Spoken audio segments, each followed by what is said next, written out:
இப்போ சென்னையில ரெண்டே பேருக்கு நடுவுல தான் போட்டி. ஒன்னு இஎம்ஐ, இன்னொன்னு ரெண்ட். போரூர், காட்டுப்பாக்கம். ரெண்டட் ஹவுஸ்னா உங்க ரெண்ட், அவங்க அசர்ட். ஓன் ஹவுஸ்னா உங்க இஎம்ஐ, உங்க அசர்ட். For bookings call 8682089820.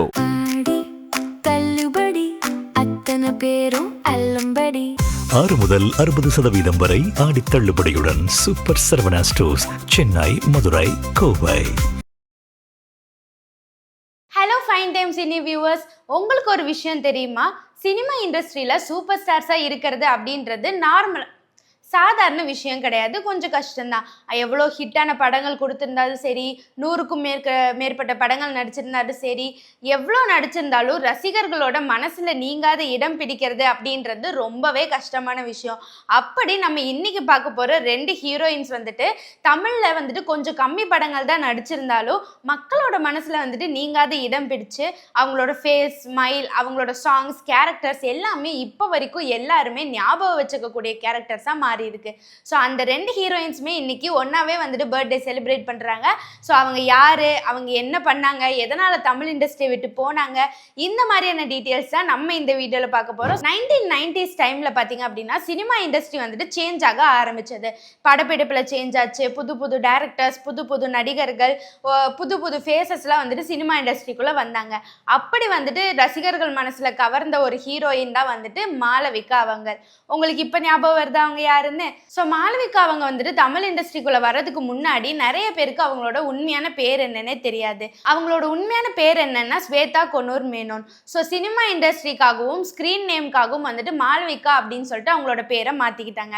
அந்த பேர் தான் கடைசி வரைக்கும் அவங்களுக்கு நிலையான ஒரு பேரா மாறி இருந்தது. ஸோ அப்படி அவங்க வந்துட்டு சினிமா இண்டஸ்ட்ரிக்குள்ள வர்றதுக்கு முன்னாடி அவங்களுக்கு இதை விட மாடலிங் கெரியர்ல தான் இன்ட்ரெஸ்ட் ஜாஸ்தியா இருந்தது. ஸோ ஃபேஷன் ஷோஸ் அந்த மாதிரிலாம் வந்துட்டு பண்ணிட்டு இருந்தாங்க. அதுலயும் அவங்களுக்கு வந்துட்டு கேமரா முன்னாடி ஆக்ஷன்ஸு, அதுக்கப்புறம் எக்ஸ்பிரஷன் ஆன் ஐஸ், இந்த மாதிரி எல்லா விஷயமும் நிறைய பேரோட கவனத்தை வந்துட்டு பெற்றது. அதை தொடர்ந்து தான் வந்துட்டு இவங்களுக்கு சினிமாவில் நடிக்கிற ஒரு வாய்ப்பு வந்துட்டு கிடைச்சது. அப்படி இவங்க தமிழ் சினிமாவில் நடித்த ஃபர்ஸ்ட் படம் என்னன்னு பார்த்தீங்கன்னா உன்னை தேடி அப்படின்ற படம். ஸோ உன்னை தேடி படத்தில் மாளவிகா அவர்கள் வந்துட்டு அஜித் அவர்கள் கூட சேர்ந்து நடிச்சிருப்பாங்க. அந்த ஒரு டைமில் அஜித் அவங்களும் வந்துட்டு வளர்ந்து வரக்கூடிய ஹீரோஸில் ஒருத்தராக தான் இருந்தாங்க. அண்ட் மாளவிகா அவங்க இந்த படம் மூலயமா வந்துட்டு தமிழ் மக்களுக்கு நல்ல ஒரு கவனத்தை வந்துட்டு ஈர்த்தாங்க அப்படின்னு தான் சொல்லணும். ஸோ அப்புறம் அந்த டைமில் ஹீரோயின்ஸாக இருந்தால் அவங்க ஆக்டிங்கை தாண்டி டான்ஸ், எக்ஸ்பிரஷன், கிளாமர், இந்த மாதிரி எல்லா விஷயத்தையும் தெரிஞ்சுக்கணும். ஸோ இது எல்லாமே வந்துட்டு மாளவிகா அவங்கக்கிட்ட ரொம்ப சிறப்பாகவே இருந்தது. இதனாலேயே அவங்களுக்கு தொடர்ந்து நல்ல நல்ல வாய்ப்புகள் வந்துட்டு தமிழ் சினிமாவில் கிடைக்க ஆரம்பிச்சது. ப்ரொடியூசர்ஸும் டைரக்டர்ஸும் வந்துட்டு இவங்கள ஒரு லக்கி ஹீரோயினாக வந்துட்டு பார்க்க ஆரம்பித்தாங்க அந்த டைமில். அதை தொடர்ந்து விஜயகாந்த், முரளி, அஜித், விஜய், கமல்ஹாசன், ரஜினிகாந்த், இந்த மாதிரியான முன்னணி நடிகர்கள் கூட நிறைய படங்கள் வந்துட்டு நடித்தாங்க.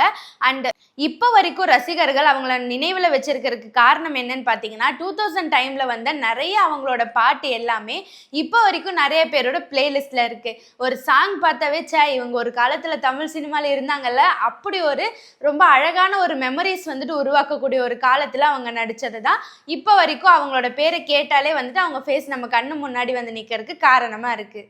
மற்ற நடிகைகள் கிட்ட இருந்து இவங்க மாறுபட்டு இருக்கிறதுக்கு ஒரு முக்கிய காரணம் என்னன்னு பார்த்தோம்னா, இவங்க வந்துட்டு தொடர்ந்து வந்துட்டு ஒரே மாதிரியான கேரக்டர்ஸ் எடுக்கலை. ஒரு படத்தில் காமெடி, இன்னொரு படத்தில் ஹீரோயின், இன்னொரு கமர்ஷியல் ஃபிலிம், இன்னொரு த்ரில்லர் ஃபிலிம், இந்த மாதிரி ஒவ்வொரு ஜெனரில் எடுத்து தான் படங்கள் வந்துட்டு நடிக்க ஆரம்பித்தாங்க. இதனாலே இவங்களுக்கு நல்ல ஒரு வரவேற்பு வந்துட்டு சினிமா இண்டஸ்ட்ரியில் இருந்தது.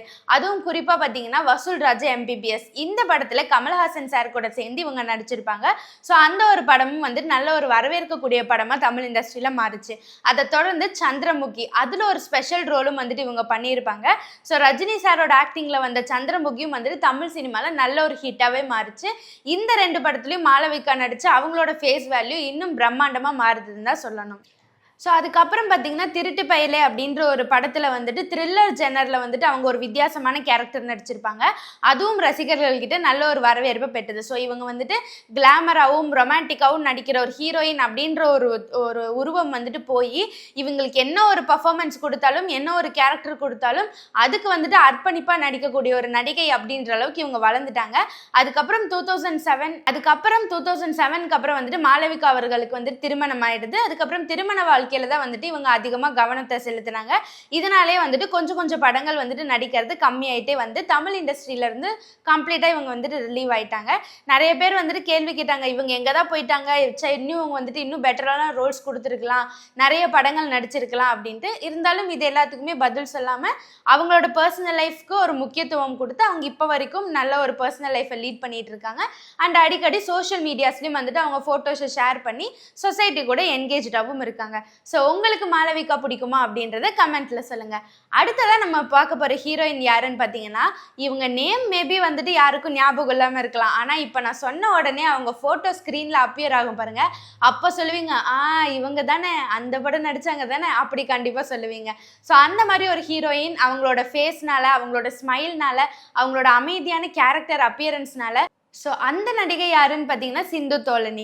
இவங்களை ஞாபகம் இருக்கான்னு இப்போ நான் இங்கே கேட்டால் உங்களுக்கு கண்டிப்பாக அதை ஞாபகம் வந்திருக்கும். இவங்களோட இன்னசென்ஸான இந்த கேரக்டர் நல்லா இருந்தது, இவங்க ஸ்க்ரீனுக்கு முன்னாடி வந்தாலே ஒரு மாதிரி பாசிட்டிவ் வைப்பாக இருக்கும், இப்படி தானே ஞாபகம் வருது. ஸோ அவங்க ஆக்டிங்கும் அவங்க ரியல் லைஃப் கேரக்டருமே அப்படி தாங்க இருந்தது. ஸோ சிந்து தோலனி வந்துட்டு ஆரம்ப கட்டத்தில் இவங்களுக்கு சினிமாவில் வர்றதுக்கு அவ்வளோ பெரிய இன்ட்ரெஸ்ட்லாம் இல்லை. இவங்களை தமிழ் ஆக்ட்ரஸ் அப்படின்றத நிறைய பேர் நினச்சிருப்பீங்க. ஆனால் உண்மையாலுமே இவங்க கர்நாடகாவில் பெங்களூரில் தான் வந்துட்டு பிறந்தாங்க. காலேஜ் எல்லாம் முடிச்சதுக்கப்புறம் மாடலிங் தான் இவங்களுக்கு வந்துட்டு இன்ட்ரெஸ்டா இருந்தது. அந்த கெரியருக்கு போகணும் தான் இவங்களுக்கு ஆசை. ஸோ மாடலிங்ல இவங்களுக்கு இருந்த இன்ட்ரெஸ்ட்னால அதுக்கப்புறம் வந்துட்டு ஆட் ஃபிலிம்ஸ்ல வந்துட்டு நடிக்க ஆரம்பிச்சாங்க. அதுலேயும் அவங்க பெஸ்ட்டாக வந்துட்டு அவங்களோட கேரக்டர்ஸ் எல்லாம் கொடுத்தனால அதுக்கப்புறம் வந்துட்டு சினிமாவில் வந்துட்டு அவங்களுக்கு வாய்ப்பு கிடைக்க ஆரம்பிச்சுது. தமிழ் இண்டஸ்ட்ரியை மட்டும் இல்லாமல் தெலுங்கு, கன்னடம், ஹிந்தி மாதிரியான இண்டஸ்ட்ரீஸ்லையும் வந்துட்டு இவங்க நல்ல நல்ல ரோலில் வந்துட்டு நடிச்சிருக்காங்க. ஸோ இவங்க தமிழ் இண்டஸ்ட்ரியில் வந்த டைம் என்னன்னு பார்த்தீங்கன்னா, சிம்ரன், ஜோதிகா, அசின், த்ரிஷா மாதிரியான நடிகைகள் வந்துட்டு முன்னணி நடிகைகளாக இருந்த டைமில் தான் இவங்களும் தமிழ் இண்டஸ்ட்ரிக்குள்ளே வந்தாங்க. புதிய முகமாக வந்திருந்தாலும் இவங்களுக்கு நடுவில் நல்ல ஒரு காம்படிஷனாகவும் தனக்குன்னு ஒரு தனி இடத்தை உருவாக்குன நடிகையாக இவங்க வந்துட்டு மாறினாங்க. அதுக்கப்புறம் ஒரு வந்துட்டு இன்னசென்ட்டான கேரக்டராக இருக்கட்டும், ஒரு எமோஷ்னலான சீன்ஸ், இதுக்கெல்லாம் வந்துட்டு இவங்க இருந்தால் கண்டிப்பாக நல்லா இருக்கும் அப்படின்னு டேரக்டர்ஸ் யோசிக்கிற அளவுக்கு வந்துட்டு இவங்களோட ஒவ்வொரு கேரக்டரும் இவங்க கொடுத்துருப்பாங்க. அண்ட் வந்துட்டு இதுல முக்கியமான விஷயம் என்னன்னு பாத்தீங்கன்னா, இவங்க நடிக்கும் போது அந்த சீன்ல வந்துட்டு நடிக்கிற மாதிரி தெரியாது, அந்த அளவுக்கு நேச்சுரலான ஆக்டிங்கா இருக்கும். ஒரு எமோஷன் சீன்ஸ்லாம் வந்துச்சு அப்படின்னா அவங்க வந்துட்டு ஒரு ஃபேக்காக இருக்கிற மாதிரி, இல்லை அது ரொம்ப வந்துட்டு நடிப்பு அப்படியே கொட்டுற மாதிரி அந்த மாதிரிலாம் இருக்காது. நார்மலாக ஒரு எமோஷன் ஹியூமன் லைஃப்பில் எப்படி இருக்குமோ அந்த மாதிரி தான் அவங்க ஆக்டிங்கோட ப்ரெசன்ஸ் வந்துட்டு இருக்கும். ஸோ இதனாலேயே நிறைய இன்னசென்ட்டான கேரக்டர்ஸ்க்கு வந்துட்டு சிந்து தோலனி இருந்தால் நல்லா இருக்கும் அப்படின்ற மாதிரி வந்துட்டு சூஸ் பண்ண ஆரம்பித்தாங்க.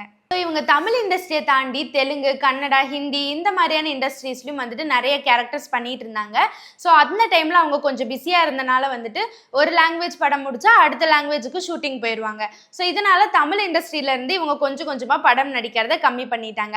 ஸோ அப்போ இருந்து இவங்களோட ரசிகர்கள்லாம் கேட்ட கேள்வி என்ன அப்படின்னா, இவங்க ஒரு நல்ல ஹீரோயின் தானே, இன்னும் நிறைய படம் பண்ணியிருக்கலாமே, ஏன் இவங்க காணாமல் போயிட்டாங்க, இல்லை எதனால் படம் கம்மி பண்ணிட்டாங்க அப்படின்லாம் தான். ஏன்னா அந்த டைமில் சோஷியல் மீடியாவில் நம்மளால் இந்த மாதிரி எதுவும் ஷேர் பண்ணிக்க முடியாது. அதனாலே இந்த ஹீரோயின்ஸ் எல்லாம் வந்துட்டு படத்தை விட்டுட்டு அப்படியே போயிட்டாங்க, அந்த மாதிரி தான் வந்துட்டு நினைச்சாங்க. ஆனால் உண்மை என்னன்னா அவங்க வேற லாங்குவேஜஸ்ல நிறைய ஹிட்டான மூவிஸ் வந்துட்டு கொடுத்துட்டு இருந்தாங்க. ஸோ ஒரு கட்டத்துக்கு அப்புறம் மெதுவாக மற்ற லாங்குவேஜ்ல இருந்தும் வந்துட்டு படம் வாய்ப்புகள் கம்மியாகி இவங்களும் இவங்களோட பர்சனல் லைஃப்ல ஃபோக்கஸ் பண்ண ஆரம்பிச்சிட்டாங்க. நம்ம இவ்வளோ நேரம் பார்த்த இந்த ரெண்டு ஹீரோயின்ஸ்க்கும் காமனாக இருக்கிற நிறைய விஷயங்கள் இருக்கு. ஏன்னா ரெண்டு பேருமே மாடலிங் கெரியர்ல தான் இன்ட்ரெஸ்ட் இருந்து வந்தவங்க. ஸோ ரெண்டு பேரும் வந்துட்டு கம்மியான படங்கள் தான் தமிழ் இண்டஸ்ட்ரியில வந்துட்டு கொடுத்திருந்தாலும் அந்த கொடுத்த கேரக்டர்ஸ் எல்லாமே வந்துட்டு இப்போ வரைக்கும் ரசிகர்கள் கவனத்தை பெற்ற ஒரு கேரக்டர்ஸா இருக்கு.